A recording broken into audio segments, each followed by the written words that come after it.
എല്ലാവർക്കും പുതിയ വീഡിയോയിലേക്ക് സ്വാഗതം. ഇന്നത്തെ വീഡിയോ പരിപ്പ് വട ഉണ്ടാക്കുന്നതാണ്. നമുക്ക് വീഡിയോയിലേക്ക് പോകാം. അപ്പോൾ ഹലോ ഗായ്സ്, ഇവിടെ എല്ലാം അമ്മമ്മ റെഡിയാക്കി വെച്ചിട്ടുണ്ട്. പരിപ്പ് ഉരുങ്ങി അരിഞ്ഞ് പിന്നെ വലിയുള്ളി, ചെറിയുള്ളി, വെളുത്തുള്ളി, ഇഞ്ചി, മഞ്ഞൾ, മുളക് എല്ലാം ചേർത്ത് കുഴക്കുക. ലേശം കടലപ്പൊടിയിട്ട് മല്ലിച്ചപ്പ്, വെളുത്തുള്ളി അത് അരിഞ്ഞിട്ട് കുഴക്കുക മാവിൻ്റെ അകത്ത്.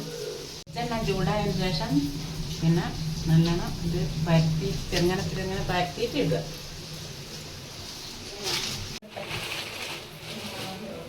ഇപ്പോൾ നല്ല മഴയും കാര്യങ്ങളല്ലേ, അതുകൊണ്ട് വിശപ്പെല്ലാം കൂടുതലാണ്. അവിടെ ഒരു എണ്ണക്കടിയെല്ലാം ഉണ്ടാക്കി പരിപ്പ് വടയെല്ലാം ചുട്ട് അങ്ങനെ മക്കൾക്ക് കൊടുക്കുക.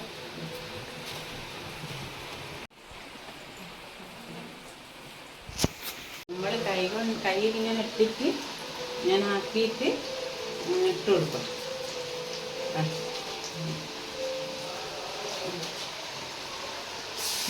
രണ്ടെണ്ണം ഇട്ട് കൊടുക്കും.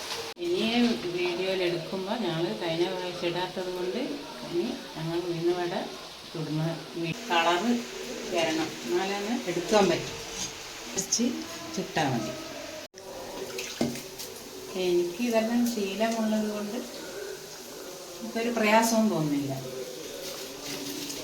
അപ്പോൾ ഗായ്സ്, നമ്മുടെ തട്ടുകടയിലെ പരിപ്പ് വട നമ്മുടെ മൊരിഞ്ഞ് സൂപ്പറായിട്ട് റെഡി ആയിട്ടുണ്ട്. നല്ല ഞാൻ ടേസ്റ്റ് ചെയ്ത് നോക്കിയിട്ടുണ്ട്. അതുപോലെ ടേസ്റ്റൊക്കെയാണ് കേട്ടോ. അപ്പോൾ നിങ്ങളും ഇതുപോലെ പരിപ്പ് വട ഉണ്ടാക്കി വീട്ടിലെല്ലാവർക്കും കൊടുത്ത് ട്രൈ ചെയ്യുക. ഹലോ ഗൈസ്, അപ്പോൾ നമ്മൾ ഇന്നത്തെ വീഡിയോ ഇത്രയേ ഉള്ളൂ. ഇനി നമുക്ക് അടുത്ത വീഡിയോയിൽ വീണ്ടും കാണാം. Bye bye.